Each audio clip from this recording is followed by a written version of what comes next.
Saludamos al ministro de Economía de la Nación, Axel Kicillof. Buen día, Cintia García y equipo. Buen día, Cintia, ¿cómo andan? Bien, gracias por atendernos. Bueno, a ver, ¿le debemos más a los fondos buitres? Mira, la verdad es que hoy hay mucha desinformación, como sabemos, sobre este tema y principalmente mucha información malintencionada sobre la cuestión. Últimamente vienen saliendo, yo creo que en las últimas 2 semanas, muchas presuntos reveses judiciales de Argentina, novedades que en realidad no son tales. Por eso hoy hay 2 temas para hablar de la cuestión judicial en Nueva York. La primera es que el juez Griesa lo que hizo, en realidad, es poner una fecha como para hacer una especie de consolidación de todos los que se quieren presentar a reclamar lo mismo que reclama Paul Singer, MNL, los fondos estos Aurelius, que son los de la demanda, primera tanda de buitres con la que nos enfrentamos en el juzgado de Griesa.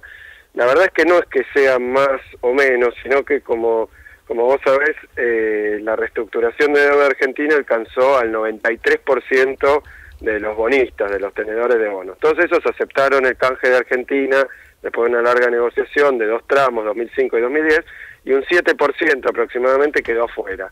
De ese 7%, se va viendo, se va revelando que buena parte son buitres. Es decir, que no es que se quedaron afuera porque no aceptaron la negociación que propuso Argentina, que fue tan buena que la aceptaron casi todos, sino que unos pocos lo que decidieron es ir a tribunales a reclamar el 100%. ¿El 100% qué es? Bueno, toda la deuda que había antes de 2001, que había dado el menemismo, después la alianza, el megacanje, el blindaje, que era deuda en condiciones absolutamente, usurarias, leoninas. Cuando llega el default, y después Néstor Kirchner inicia el desendeudamiento con la reestructuración, casi todos aceptan cambiar esos bonos por bonos con una quita muy grande. ¿Por qué una quita muy grande? Porque para cobrar era nuestro punto, y fue todo el punto a lo largo de todos estos años, para cobrar, todos los que tenían esos bonos que desde el golpe de Estado se venían emitiendo en la Argentina, lo que tenían que aceptar era una reducción. ¿Por qué? Porque la verdad es que el default se llegó porque Argentina no podía pagar la deuda. Si le íbamos a tratar de pagar a todos los contratos que habían firmado desde la dictadura hasta el 2001, de nuevo iba a haber un default. Entonces se les planteó una reducción que aceptaron casi todos, menos los buitres, que fueron a tribunales a reclamar, siempre fallidamente, hasta que encontraron al juez Griesa. El juez Griesa lo que les dio es esa sentencia extrañísima jurídicamente, que lo que pretende Griesa es que hasta que no se le pague a los buitres el 100% de lo que reclaman, no se le pueda pagar al 93% que aceptó el canje. Y ahora, ¿qué es lo que, en este punto que estamos, cuál es? Que cuando yo fui a Nueva York a discutir con los fondos buitres cara a cara, lo que yo le dije, incluso al juzgado de Griesa, la verdad es que esto es muy injusto, por montones de motivos, pero uno, me parecía a mí muy importante en ese momento, y se planteó, es que estos buitres que hay acá no son los únicos, van a venir otros. Y entonces de nuevo vamos a tener el mismo problema que con estos buitres, que es que tratan de bloquear que los acreedores normales de la Argentina cobren lo que les corresponde. Entonces, ahora Griesa lo que pidió es que vengan todos esos reclamos. Y hay un primer corte que ocurre ahora con todos los que están en las mismas condiciones que los primeros buitres. Y la novedad, o no tanto, que me parece que es lo que hay que recalcar y dejar en claro, porque yo en aquel momento lo dije, y muchos decían, no es así, son otros. La novedad es que los que se presentaron a Griesa para reclamar más, ahora hasta 7.000, 8.000 millones de dólares, son también buitres, y muchos de los mismos del primer reclamo. Quiere decir que es de nuevo Paul Singer. Y esto muestra, y con esto termino, que había una trampa, porque nos querían ir a hacer negociar y pagarle esos 1.600 millones de dólares que responsablemente no pocos economistas y no pocos políticos dijeron que había que ir a pagar. Nosotros no lo pagamos, diciendo también, pero después van a venir otros a pedir exactamente lo mismo, entonces de nuevo vamos a tener el mismo problema. Esto no es una solución, es más problema. Y ahora que descubrimos que en la fila para pagar estaba Singer, y ahora aparece después atrás en la fila de nuevo el mismo fondo buitre, 85% de los que reclamaron en Griesa en esta segunda oleada son buitres también, son fondos buitres.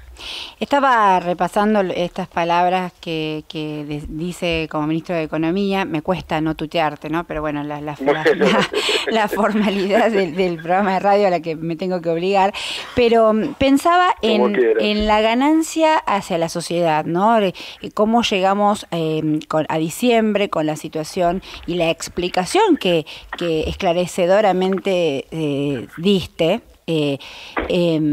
Sobre la situación con los fondos buitres. ¿Vos crees que la sociedad argentina comprendió lo que ocurría y cuáles eran las confrontaciones con estos fondos buitres especulativos, por un lado, y la deconstrucción que hacen los medios de comunicación por el otro? Y cierro con esta pregunta: si pensás que la Corte Suprema tiene que intervenir en el conflicto con los fondos buitres.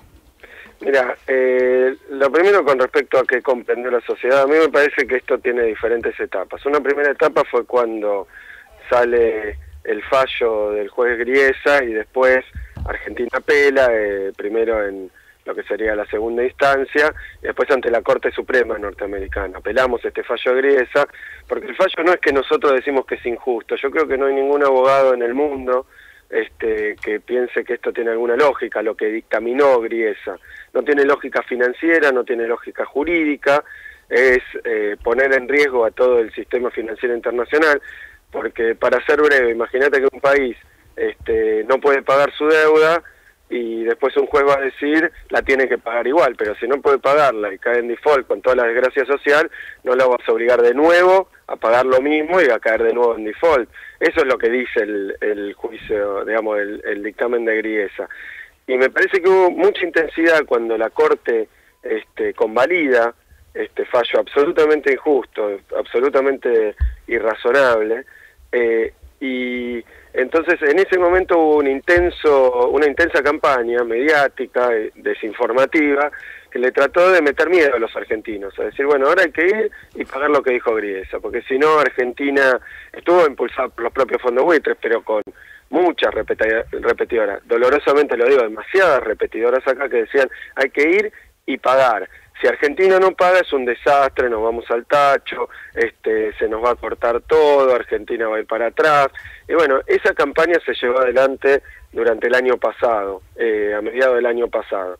Y lo otro que querían instalar internacionalmente es Argentina tiene que ir y pagar porque la verdad que todo esto es culpa de Argentina, que no le quiere pagar a nadie, que es una deudora, dijo incluso la Corte, el segundo circuito, digamos, el otro tribunal dijo deudor recalcitrante, como si fuera una tendencia de los argentinos a tomar deuda y no pagarla, básicamente a estafar a los acreedores. Pero me parece que muy rápidamente, aunque llevó tiempo, muy rápidamente, yo viajé por el mundo, el canciller Timmermans y sobre todo la presidenta de la Nación, con unos discursos que fueron escuchados a lo ancho y a lo largo del planeta, tanto en Naciones Unidas como en todas las instancias donde se fue exponiendo esto. Creo que hicimos un trabajo de esclarecimiento, le dejamos claro a la gente, primero que no es que Argentina no quiera pagar, al revés, hubo un default catastrófico en 2001 y este gobierno, que no fue ni el que se endeudó ni el que cayó en default, lo está arreglando y está arreglando uno por uno todos los desastres que dejó el neoliberalismo en el país. Inclusive la cuestión de la deuda, como desendeudándonos, pagando parte de la deuda, reestructurando la deuda, esto quiere decir renegociando para pagar menos, con la base de que nosotros queremos pagarle a todos, pero en base a lo que podemos. Como dijo Néstor Kirchner en aquel momento, los muertos no pagan. Eso quiere decir que si ahogan al país para que pague su deuda, y esto lamentablemente está pasando en el extranjero ahora, probablemente se queden sin el pan y sin la torta, porque el país de nuevo se hunda y los acreedores no cobren. Entonces se le dio sostenibilidad a la deuda. Cuando los buitres atacaron este año, dejamos en claro que el problema eran los buitres, no Argentina, y lo dejamos en claro. Acá en el país, porque yo qué piensa la gente, digamos, es muy abstracto, sobre todo con diarios como Clarín, La Nación, algún diario económico también, que todo el tiempo parecen ambiguos o más bien del lado de los buitres con algunas de sus afirmaciones, como si el gobierno hiciera todo mal y con tal de decir que el gobierno hace todo mal, son capaces de hundir a la Argentina y decirle a los argentinos que nosotros no podemos crecer y pagar nuestras deudas. pero en esa campaña me parece que dimos la vuelta, ¿no? Internacionalmente también, y eso generó, bueno, toda esa intensidad de agenda, como vos marcabas, y una respuesta hacia el exterior. ¿Crees que toda la, digamos, la malintencionada, o no, más que malintencionada, las operaciones alrededor del tema Nisman generaron una agenda negativa internacional? ¿Crees que eso fue intencional? Mira, a mí me parece que sí, que hay quienes acá adentro por la cuestión electoral, pero a mí me parece que es una cuestión de todos los gobiernos, digamos, de inclinación popular de Latinoamérica, que ha sido una tendencia de los últimos años. Ha habido una campaña muy intensa desde algunos medios internacionales también de comunicación, de algunos, digamos, lobbies políticos, económicos de países desarrollados, para marcar que todos estos países estaban mal y que contribuyeron con las campañas, me refiero a nivel mediático, no quiero ver porque la verdad no tengo pruebas, pero me parece que es bastante claro que por atrás de esa cuestión mediática circulan intereses económicos, cuestiones de inteligencia, es decir, todo esto está mezclado y no es la primera vez en América Latina. Lo que quiero decir es que ha habido una campaña muy intensa contra el gobierno de Dilma en el momento de la elección, después contra incluso el Frente Amplio en Uruguay, es decir, con eco interno y eco externo. Y me parece que la cuestión de, primero la denuncia de Nisman, que fue presentada en las circunstancias que todos conocemos, pero sí, llamativamente tuvo una enorme repercusión internacional, porque un poco lo que se decía ahí es Argentina, su poder ejecutivo, su presidenta, su canciller, trabajan para encubrir al terrorismo. Lo quisieron juntar con la cuestión de aquel momento de los atentados, de las muertes en París, y mostrar, bueno, que acá había un gobierno pro-terrorista. Yo porque leí alguna prensa extranjera que prácticamente lo decía así, cuando vino la denuncia de Nisman. Y después cuando llegó el trágico, ¿no?, fallecimiento de Nisman, la muerte, que se encontró el cadáver, bueno, entonces ahí se trató de anudar una cuestión con la otra, como hay una complicadísima denuncia que incrimina al gobierno argentino, a su presidenta, con el encubrimiento de 2 atentados terroristas. A mí me parece que, dejando aparte la muerte de Nisman, que la justicia tendrá que esclarecer cuáles fueron las causas, quién la produjo, si el propio Nisman, si algún otro, que no está claro, porque la verdad que uno sigue un poco como si fuera por los diarios, ¿no? Una novela por entregas, con información falsa, con operaciones mediáticas, políticas, con candidatos hablando del tema, con la marcha del 18F, es decir, está muy sucio el tema para saber realmente cuál es la verdad, porque tiene que haber una verdad sobre la muerte de Nisman. Ahora bien, sobre la denuncia de Nisman, yo creo que ya conocemos la verdad. La verdad es que no tenía ningún fundamento.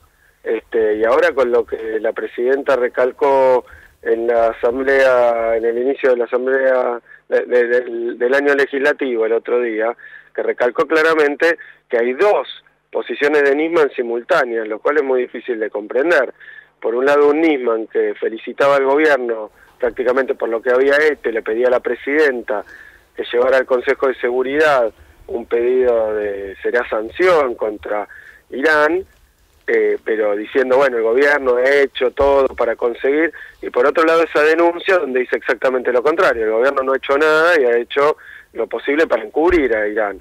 Entonces, en sus cartas que dejó firmadas aparentemente Nisman, decía, y también está en lo que rescata Rafecas esto, ¿no? Yo leí el escrito de Rafecas y el juez menciona estas cartas porque es muy enigmático, muy contradictorio, que una misma persona en diciembre y enero escriba cartas y deje instrucciones para darle a la presidenta de la Nación para que acompañe un pedido de él al Consejo de Seguridad de las Naciones Unidas, porque el gobierno ha hecho todo para desentrañar cuáles fueron los responsables, quiénes fueron y cuáles los móviles del atentado, de los 2, bueno, particularmente de AMIA. Y después, por otro lado, que la misma persona presenta una causa diciendo lo contrario. Además la presenta en TN. Entonces, y de TN pasa a todo el mundo, no la presenta públicamente, la presenta en canales de televisión que forman parte de un monopolio mediático opositor al gobierno. Entonces, es muy difícil no encontrar en toda esta situación con tantos trascendidos, porque parece que los juzgados donde tienen causas contra el gobierno, contra políticamente utilizable, bueno, todo se filtra y todo sale y se lo dan a los medios directamente. Después la relación con los servicios de inteligencia. Es decir, que yo, sin ser abogado ni experto en el tema, lo que observo, y simplemente observo, es que la denuncia de Nisman, y parándome en la cuestión económica, no tenía ningún gollete. Ningún gollete, absolutamente ningún gollete. Después encontramos que lo que Nisman pedía, denunciaba que el gobierno trabajó para que caigan las alertas rojas, el propio jefe de Interpol dijo que era lo contrario. Entonces, la verdad es que es muy floja, ¿no? Muy floja. Y cómo no pensar que la enorme repercusión, la persistencia que tienen algunos con no hablar ahora de la denuncia, y tratar de enlazar una cosa con la otra, y la enorme repercusión internacional, sí, yo no tengo duda de que tiene algún elemento de política y de interés internacional que se ha utilizado contra el gobierno argentino.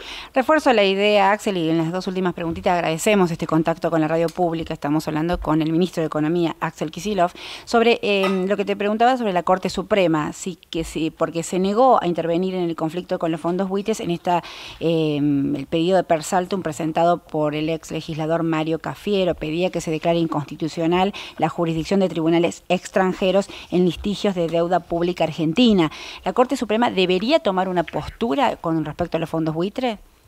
A mí me parece, primero, que hay algunos elementos de jurisprudencia argentina, incluso con intervención de la Corte Suprema, vinculados a la cuestión de deuda, que son muy favorables a nuestra posición, más allá de esta línea de directamente actuar contra los fondos buitres. Esto no es algo que presenta el Poder Ejecutivo, digamos, entiendo yo, que fue presentada y que fue presentada por particulares, digamos, en su carácter de particulares, creo que no de legisladores tampoco. O sea, esto para decir, no conozco bien cuál fue la presentación, ni conozco bien el motivo de rechazo de la Corte Suprema, porque es muy reciente. Sí pedí ahora que me alcanzaran y leí las noticias y algunas declaraciones de Mario Cafiero, ¿no? Mario Cafiero, sí, como particular, pidiendo la inconstitucionalidad de digamos, que si la Corte Suprema se No, conozco el tema en general, pero no vi la presentación en particular. Okay. Lo que leía que decía Cafiero es que la Corte Suprema decidió no tomar la cuestión, porque es un per saltum, decide tomarla o no tomarla, y que iba a repetir la presentación con otros argumentos.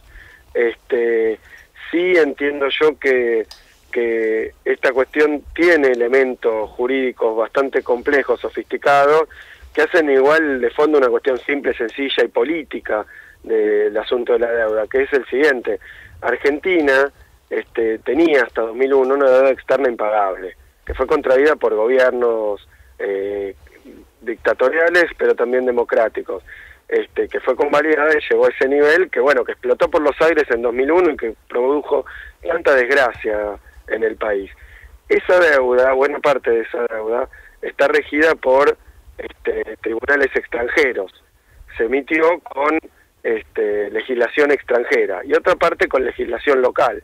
Esto tiene una lógica, porque la verdad que los que prestan la plata muchas veces piden, y yo entiendo la razón, que el tribunal que decida sobre la cuestión del pago de la deuda sea un tribunal de otro país, que no es el mismo país que toma la deuda, pensando que en algún momento los tribunales del propio país pueden fallar en contra de los acreedores, ¿se entiende? Entonces esto es relativamente normal en las operaciones de deuda de los países. Ahora, la novedad acá es que el juez Griesa, para obligar a hacer algo que no tiene sentido, porque es pagarle el 100% a todos los acreedores en el extremo del default, entonces lo que está tratando de hacer es incidir sobre los pagos de deuda de Argentina. Nosotros ya mostramos que podemos pagar igual, pero entonces no los deja cobrar a los otros. Y ahí hay un problema, que es el que causa Griesa, con esta decisión insólita, absurda diría yo, es que se empieza a meter en otras jurisdicciones. Entonces hubo un juez británico, por ejemplo, que marcó que la deuda argentina con legislación europea no está bajo la jurisdicción de Nueva York, y esto parece una trivialidad, pero es muy importante, y es un tema en este conflicto, porque el juez Griesa pretende gobernar sobre los bonos emitidos en Argentina con ley argentina, emitidos en Londres con ley europea, o en Argentina pero con ley europea, y también los que están en Nueva York. Entonces, lo primero que nosotros dijimos de esta sentencia es que está mal, pero que en todo caso puede afectar solo a los bonos con legislación norteamericana. O sea, que se arreglen ellos con este desastre que han armado. Pero ahí Griesa trata de extender su brazo más de lo que le da el alcance. Y esto ha causado mucho conflicto entre los acreedores y Griesa, entre los acreedores y los bancos que no le dejan cobrar. Entonces la verdad es que se ha armado un puchero legal ahí por culpa de Griesa, que es muy difícil de solucionar. Uso estas palabras para que la gente lo entienda. Yo sé que mañana va a salir en algún diario opositor que Kicillof dijo puchero legal y se van a burlar de eso, pero estoy tratando de que se entienda. Armó tal ensalada de conceptos, de temas, de jurisdicciones, y además para que obligarnos a nosotros a pagarle a los fondos buitres, lo que no está dejando hacer es que cobren nuestros otros acreedores, lo cual es meter a unos terceros. Es como que yo tengo un problema con vos, Cintia, y para que yo te pague a vos, agarran a un vecino mío y le impiden que yo le pague. Entonces, es una cosa rara y no tiene lógica jurídica, porque la verdad que una sentencia para obligar a alguien no puede involucrar a un tercero y perjudicar a un tercero. Entonces, todos están accionando ya contra Griesa, reclamándole a Griesa. Y en ese sentido, yo creo que la legislación argentina nos deja bien cubiertos como está. Tengo que interiorizarme en la causa, pero nos deja bien cubiertos como está, porque la legislación argentina deja en claro que los bonos ley argentina son una cuestión de Argentina.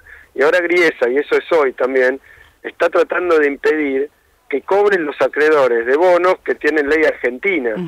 Entonces ya es un verdadero disparate, que tiene un fin extorsivo y funciona para que los buitres puedan decir por todo el mundo que Argentina está knockout digamos, gracias a que se porta mal, cuando en realidad es que consiguieron un juez, se hicieron amigos del juez, de alguna manera los llevan a tomar estas decisiones que son todas equivocadas. Axel Kicillof, agradecemos este contacto con la radio pública. Bueno, muchísimas gracias a ustedes, buen día. Buen día. El ministro de Economía, Axel Kicillof.